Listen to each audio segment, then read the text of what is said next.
Ég velti því fyrir mér sjálf af hverju tek ég þessa stefnu í lífinu, af hverju fer ég að vinna allt í einu í myndvögg í staðinn fyrir að vera skynsöm og taka upp pensil og gera allt á hefðbundinn máta.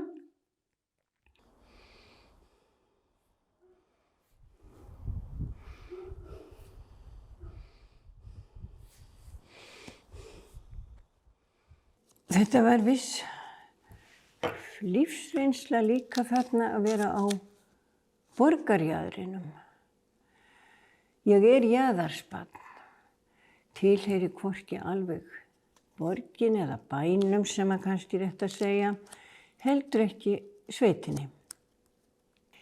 Móðir mín var svolítið framúrstefnuleg, ekki svo lítið, hún var mjög framúrstefnuleg. Það var stílhreint og ég man eftir að húsgögnin voru hrein Bauhauslína. Og þegar ég var 16 ára þá réð ég mig í kaupavinnu austur í Öræfum. Þarna var búið eins og Íslendingar höfðu alla tíð búið og einhvern máta þá komst maður alla leið aftur, næstu því bara aftur í land. En þarna læriði maður að hvert strá var mikilvægt og þú rakaðir heyinu saman í drýli og það voru svo mörg drýli í einni sátu og svo mörg sátu voru í bagga og bagginn þurfti að vera ákveðin í stærð til þess að hann passaði fyrir að hægt vera að lyfta honum upp á hest. Veturna var ég náttúrulega í menntaskólanum, það var einhvern veginn séð nokkuð snemma þó ég hefði ekkert fyrir því að læra að ég sótti meira í að gera eitthvað með höndunum. Ekki hef ég stundanámið af mjög mikilli alvöru því að ég var barnshafandi eftir skólabróður minn. Svo ég flýg ekki í Öræfin í þetta sinn heldur til New York með lítið barn og var þar svo á mótunar árum mínum svona beggja megin við tvítugt.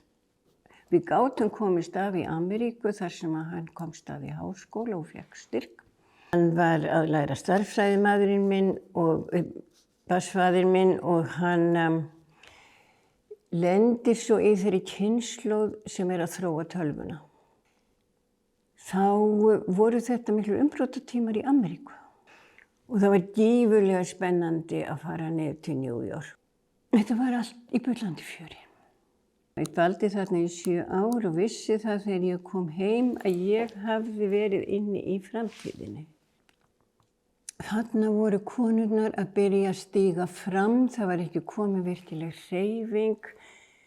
Þó var komið hreyfing og einhvern veginn vissi maður af henni án þess að ég geti sagt hvernig ég vissi af henni.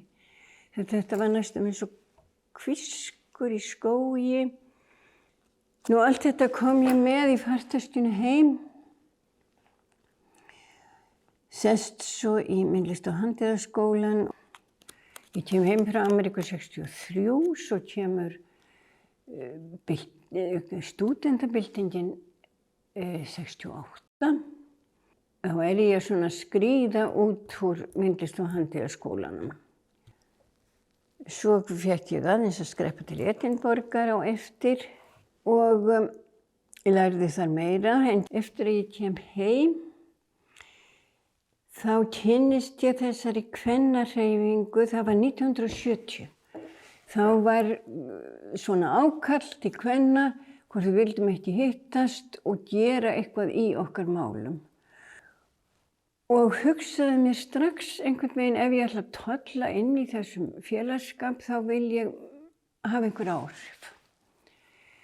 En smám saman rennur það upp fyrir mér að það að hafa kynnst vefnum gerir það verkum að þú þarft að skipuleggja þig svo vel, alveg frá því að velja hráefnið, vita hvernig það samvirkast, uppstaða og ívaf. Þú þarft að hugsa alveg frá upphafi og langt til enda að ég get skipulagt fyrirtæki, ég get þess vegna skipulagt fjöldahreyfingu. En ég vildi stofna að við hefðum samtök þar sem að væri engin píramíta skapnaður því ég taldi að hann væri í raun og veru það sem við héldi ríkjandi kerfi. Ég vildi fá algjört lýðræði. Nú verkin mín á þessum tíma náttúrulega spretta frá þessu fyrst var það að koma manneskjunni inn á myndflötinn. Og án þess að ég væri alveg meðvituð það, þá var ég kannski á tímabili að vefa nokkuð konar plakött. Og ég kann nú aldrei að segja frá því hvernig ég kynntist súmurunni. Ég hreinlega man það ekki, en ég held ég hafi rölt þarna upp þennan skrýtna stiga upp. Þar sem þeir voru vastignum í bakhúsi. Eins og maður gerði á loftin. Maður vissi að í Sóhó þá gastu gengið inn á loftin listamannana. Það var hvorki opinni lokað, það var bara frjálsaðgangur næstum til, liggur mér við að segja. Og það var svolítið svipað í Súm. Þú lesti þetta þarna inn eins og sagt var. Ég gerði mér fullkomna grein fyrir því að nýtt efni eins og vefurinn var sterkt eiginlega áráðurstæki. Þú gast sagt ákveðna hluti ef þú braust upp formið, notaðir annað efni. Og við fórum út á götu og við tjáðum okkur opið í nokkurs konar aðgerðum eða happenings eins og það hét á þeim tíma. Og þá viss ólga komin í menntakerfið og þetta var áberandi kannski í listaskólanum meira heldur en öðrum vegna þess að þarna voru stúdentar svona vanari að hafa sínar skoðanir. Og Hörður Ágústsson hafði tekið við Kurt Sýr og hann biður mig að taka við af sér og taka skólan. Og ég fekk strax Magnús Pálsson í lið með mér. Og svo við stofnum þarna í raun og veru 2 deildir, deild í mótun og málaradeild. Deild í mótun í raun og veru kemur þarna inn, þarna máttu nota hvaða efni við sem þú vilt. Það hafði aldrei verið þarna málaradeild. Og ég vildi fá hana sem mótvægi við deild í mótun. Það að hleypa þarna inn, mér liggur bara að segja í nútímanum og nýjustu straumum, kostaði töluverð ólgu. Það má segja að tilraunin hafi heppnast ákaflega vel og mér fannst þetta framan af í raun og veru nokkuð skemmtileg barátta. Þó þreytist maður og eftir 3 ár þá ákvað ég nú að það væri komið kannski nóg.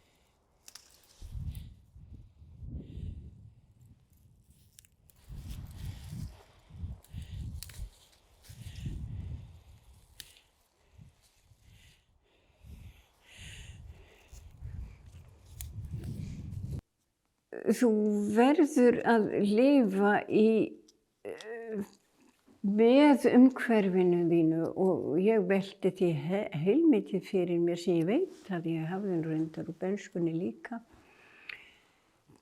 Hversu einföldu lífi getur það í raun og veru lifað? Og ég heillaðist mjög snemma af kenningum manna eins og Henry David Thoreau sem leitaði að því sama. Annar lærimeistari minn var svo seinna Goethe sjálfur af því að Goethe var mikill plöntufræðingur. Og ég játa það að ég hef alltaf verið tengdari plöntum heldur en dýrum.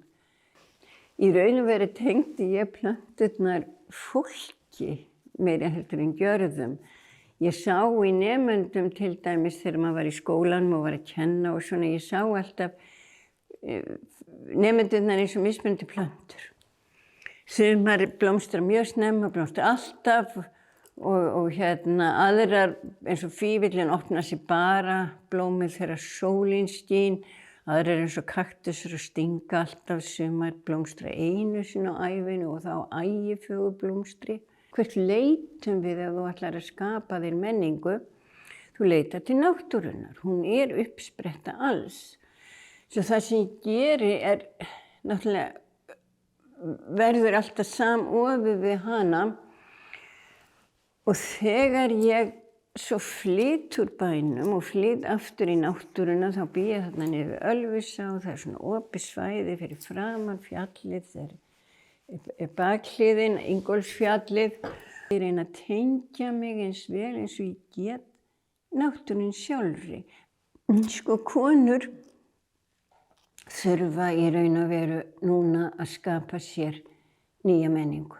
Það er búið að reyta úr menningunni, kvenlegt tákn, það búið eiginlega skrímslavæða svo margt sem að snertir konur. Myrkrið er eitt, myrkrið er yin. Myrkrið á móti ljósinu er alltaf verið að bera þetta saman. En hið kvenlega er svolítið að fara inn á við og þegar við hugleiðum þá förum við og lokum við augunum, við förum inn í myrkrið. Það er ekkert að myrkrinu og það er talað að myrkraverk séu framinn og myrkrinu kennt um. Ég veit ekki betur heldur en að flestar sprengjur séu gerðar með ljósu og það er í þessi stað miðjan dag. Og þegar við byggjum okkur upp nýja veröld þá verðum við held ég að leita til náttúrunnar og fá okkur styrk þaðan, fá í raun og veru jörðinu og náttúrunni í lið með okkur í bókstaflegri merkingu. Við þurfum að taka eftir tunglinu því það snertir okkur, við þurfum að læra að fylgja árstíðunum og við þurfum að læra af dýrum og plöntum.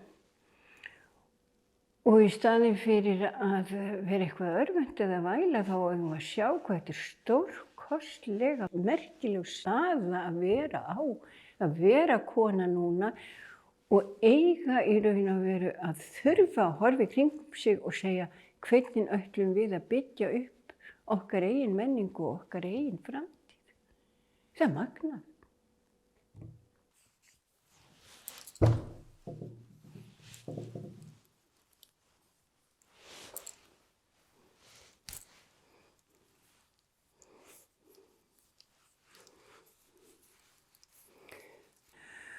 Og ég fór að skynja muninn á línunni annars vegar og þræðinum hins vegar. Og línan, þegar þú málar með pensli þá er það bara 1000 línur eða 100, ég hef aldrei talið stráin í penslinum. En línan er abstrakt. Línan er ekki til, það er ekki til bein lín í náttúrunni, við vitum það. Línan er í raun og veru svolítið karllæg eða yang. Þú verður að búa hana til á einhverju fleti, þú verður að draga hana á blað eða í sand eða móta hana eða rista hana. Og þráðurinn er allt annars eðlis. Hann er tilbúinn þegar þú byrjar að vinna með honum eða þú byrjar hann til sjálf. Hann er þrívíður, hann er til í raunveruleikanum. Og það er grundvallarmunur á þessu og þegar við förum úr 3. víddinni, við erum komin inn í 4. víddina þar sem að við tökum fjarvíddina með inn í það sem við horfum og þá kemur þráðurinn inn sem möguleiki. Með því að taka upp þráðinn þá gastu komið fram með hugmyndir sem að var ekki hægt hvort í rituðu, né máli, né formlegu málverki. Þú gast komið fram með mótmæli á sjónrænan máta og breytt hlutunum með því að breyta frá línu yfir í þráð.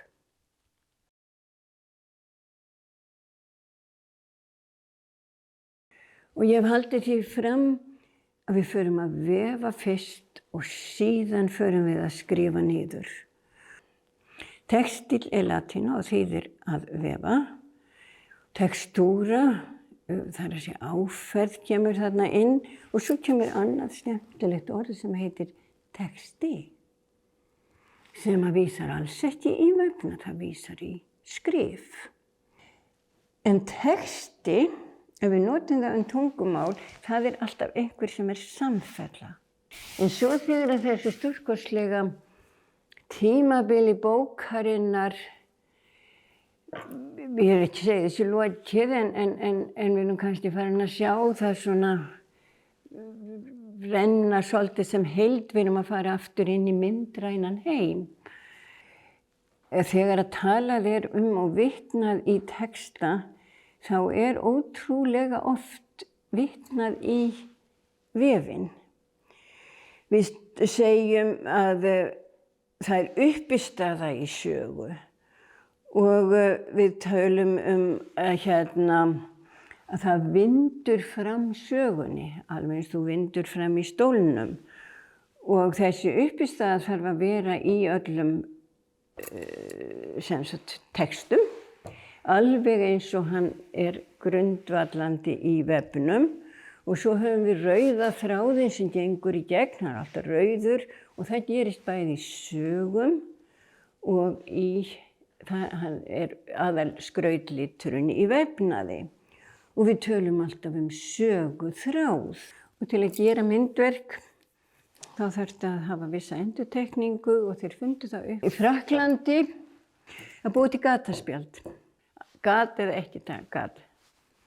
Og tölvan byrjar í raun og veru á sama lögmáli. Þess vegna var svo óskaplega gaman að fá að kynnast tölvuvefstólnum loksins sem unnin í gegnum Photoshop. Og það má segja á vissan hátt að rekja sem sagt þróun tölvunar út frá munsturvefstólnum. En nú erum við að fara inn í nýjan heim sem náttúrulega tölvan. Og hvað gerist? Við tölum veraldarvefinn. Við höldum ennþá áfram að koma með tallíkingar eða líkingar frá vefnum. Og þannig að þó við förum alla þessa leið í gegnum ritmálið, gegnum málverkið aftur inn til þráðarins, við höldum okkur alltaf við táknmál vefsins alveg frá upp.